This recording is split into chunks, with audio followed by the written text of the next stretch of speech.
Welcome to Khadija Talimwali YouTube channel. आज के इस दिलचस्प जायजे में खुश आमदीद। आज हम मशहूर ज़माना और अवार्ड याफ्ता नॉवल होल्स के बारे में बात करने वाले हैं। ये महज एक कहानी नहीं है, बल्कि इसके सफ़ात के पीछे कुछ इंतहाई हैरत अंगेज और हकीकी दुनिया के हक़ाइक़ छुपे हैं।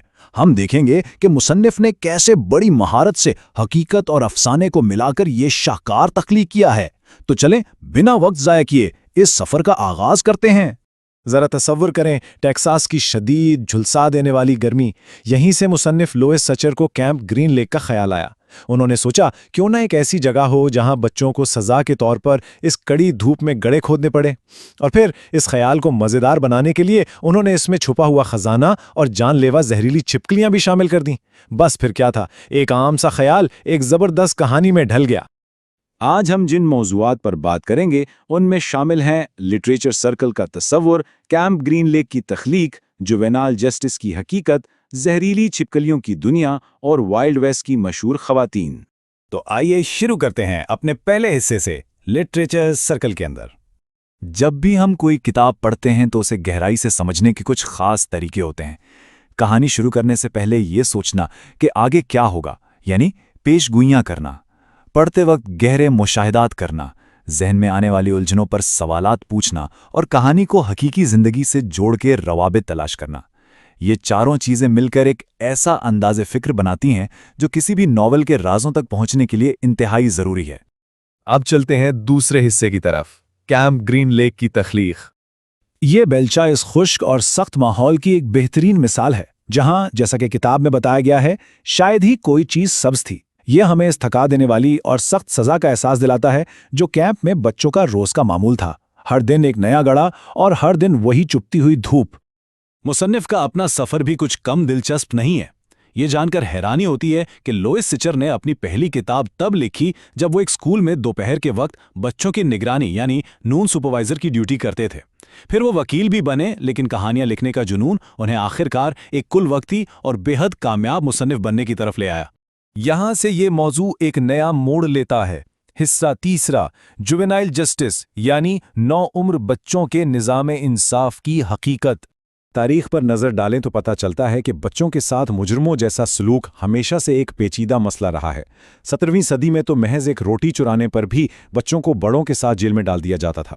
फिर 18वीं सदी में उन्हें ऑस्ट्रेलिया की जेल कॉलोनियों में भेजने का रिवाज था।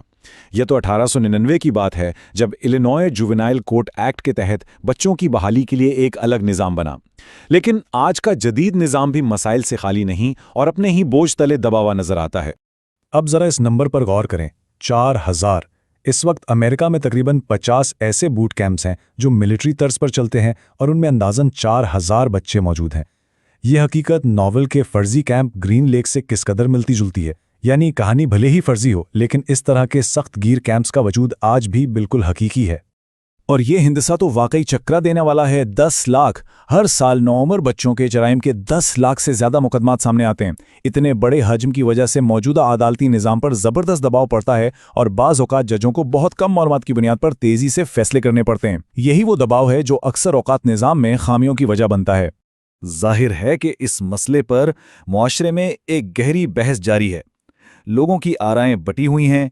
कुछ का मानना है कि जराइम को रोकने के लिए बूट कैंप्स जैसी सख्त सज़ाएं इंतहाई ज़रूरी हैं, जबकि दूसरी तरफ ऐसे लोग भी हैं जिनका इस्तिदलाल है कि सख्त सज़ाओं के बजाय बच्चों की ज़हनी बहाली और उन्हें बेहतर शहरी बनाने पर जोर देना चाहिए ताकि वो दोबारा जराइम की तरफ ना जाएं। ये दोनों ही पहलू अहम हैं और ये नॉवल हमें इस बहस पर बड़ी गैर जानिबदाराना सोच के साथ गौर करने की दावत देता है। अब तारीख से निकलकर कुछ हयातियात की बात हो जाए। हिस्सा चौथा, हकीकत बमुकाबला फसाना, जहरीली छिपकलियां। मिलिए गीला मॉन्स्टर से। ये दुनिया की उन चंद छिपकलियों में से एक है जो वाकई जहरीली होती हैं।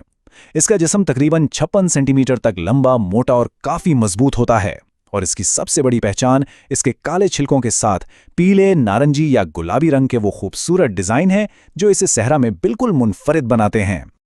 अब इसके बारे में जो सबसे हैरान कुन बात है वो ये है कि गिला मॉन्स्टर्स अपनी ज़िंदगी का सिर्फ 2% हिस्सा ज़मीन के ऊपर गुजारती हैं।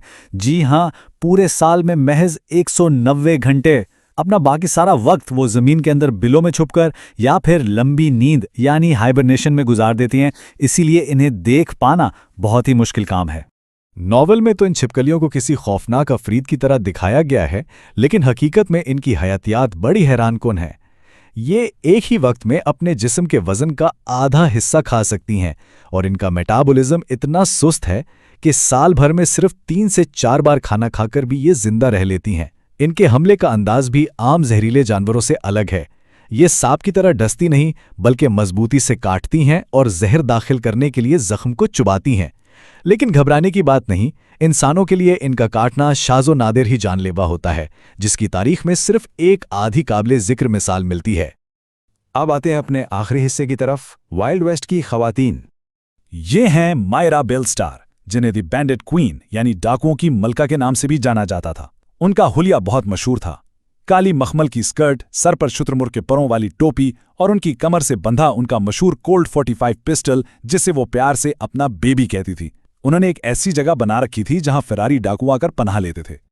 ये बात बड़ी शानदार तरीके से वाज़े करती है कि कहानियां किस तरह वक्त के साथ हकीकत को बदल देती हैं। 19वीं सदी के आखिर में बिकने वाले सस्ते डाइम नॉवेल्स में डाकुओं को हीरो बनाकर पेश किया गया। उन पर $30,000 का सोना चुराने जैसी पुरकशिश कहानियां लिखी गईं, लेकिन तारीखी हकीकत इससे काफी मुख्तलिफ थी। बेलस्टार बड़ी तमीज़दार खातून थीं, वो बेहतरीन पियानो बजाती थीं और हैरत की बात यह है कि तमाम दर खतरनाक शोहरत के बावजूद उन्होंने हकीकत में कभी किसी इंसान पर गोली नहीं चलाई। तारीख और अफसाने का ये मिलाप वाकई बहुत दिलचस्प है। तो इस सारी गुफ्तगू के बाद हम वापस अपने असल नुक्ते पर आ गए हैं। किताब पढ़ने का असल लुत्फ तब आता है जब हम इन किरदारों के जूतों में चलकर उनकी दुनिया को महसूस करते हैं। जब हम जुवेनाइल जस्टिस के निज़ाम से लेकर सहराई हयातियात और वाइल्ड वेस्ट की असली तारीख जैसे हक़ाइक़ को जान लेते हैं, तो होल्स नोवेल की पेचीदा पहेलियों को समझने का मज़ा दुगना हो जाता है। ये हक़ाइक़ कहानी को एक बिल्कुल नया रंग देते हैं। जाते जाते ज़रा इस अहम सवाल पर गौर कीजिए, क्या नॉवेल में स्टैनली के साथ जो हुआ वो मुनसिफाना था? और जब हम इन हकीकी तारीखी हक़ाइक़ को अफसाने के साथ मिलाकर देखते हैं, तो क्या इससे इंसाफ के बारे में हमारा नज़रिया कुछ बदल जाता है? ये वो सवालात हैं जो हमें महज कहानी पढ़ने से आगे बढ़कर सोचने पर मजबूर करते हैं। उम्मीद है कि इस जायज़े ने कहानी को एक नए ज़ाविये से देखने में मदद की होगी। सोचने और खोजने का ये सफ़र कभी रुकना नहीं चाहिए। Thank you for watching Khadija Talimwali YouTube channel.